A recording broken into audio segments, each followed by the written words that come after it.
കഴിഞ്ഞ ഒരു വർഷത്തിൽ ഏറ്റവും നല്ല റിട്ടേൺ കൊടുത്ത രണ്ട് കമ്മോഡിറ്റി ഇൻസ്ട്രുമെൻ്റാണ് ഗോൾഡും ആൻഡ് സിൽവറും. ഗോൾഡിലാണെങ്കിലും സിൽവറിലാണെങ്കിലും ഇൻവെസ്റ്റ് ചെയ്യാൻ ഒരുപാട് ഓപ്ഷൻസ് ഇന്ന് മാർക്കറ്റ് അവൈലബിൾ ആണ്.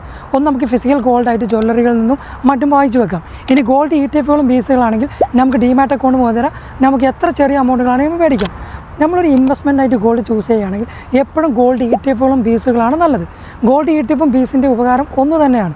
നമുക്ക് എത്ര ചെറിയ എമൗണ്ടുകളുണ്ടെങ്കിൽ പോലും ഗോൾഡിൻ്റെ മ്യൂച്വൽ ഫണ്ട് യൂണിറ്റുകളായിട്ട് നമുക്ക് ഗോൾഡ് ETF-കൾ മേടിക്കാം. നമുക്ക് 100 രൂപ മുതലുള്ള പല ETF ഫണ്ടുകളും ഇന്ന് മാർക്കറ്റിൽ അവൈലബിൾ ആണ്.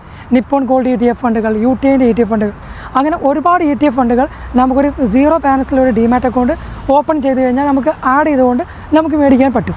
ഇനി ഗോൾഡിൻ്റെ വില 1 ലക്ഷം ആവട്ടെ, അതിൻ്റെ മുകളിൽ കയറി കഴിഞ്ഞാൽ നമുക്കതിൻ്റെ മുഴുവൻ ലാഭവും നമുക്ക് ഇതിലൂടെ വിഡ്രോ ചെയ്യാനും നമുക്കൊരു ഡിമാറ്റ് അക്കൗണ്ടിലൂടെ സാധിക്കും. ഇനി സിൽവറിലാണെങ്കിലും ഗോൾഡിനെ പോലെ തന്നെ ചെറിയ എമൗണ്ട് വെച്ചുകൊണ്ട് നമുക്ക് ETF-കളും ബീസുകളും മേടിക്കാം. പ്രത്യേകിച്ച് നിപ്പോണിൻ്റെ ബീസ് ഫണ്ടുകൾ, അതേപോലെ തന്നെ കൊട്ടാക്ക് DSP ഉള്ള ETF ഫണ്ടുകളൊന്നും മാർക്കറ്റിൽ അവൈലബിൾ ആണ്. ഗോൾഡിനെ പോലെ തന്നെ ഫ്യൂച്ചറിൽ നല്ലൊരു റിട്ടേൺ പ്രതീക്ഷിക്കുന്ന ഒരു ഇൻസ്ട്രുമെൻ്റാണ് സിൽവർ. സിൽവറിന് വളരെ വലിയൊരു ഡിമാൻഡാണ് ഇന്ന് മാർക്കറ്റിൽ അവൈലബിൾ ആയിട്ടുള്ളത്. അതുകൊണ്ട് തന്നെ ഫ്യൂച്ചറിൽ നമുക്കൊരു നല്ലൊരു ഇൻസ്ട്രുമെൻ്റായിട്ട് സിൽവറിനെ കൂടി നമുക്ക് പരിഗണിക്കാം.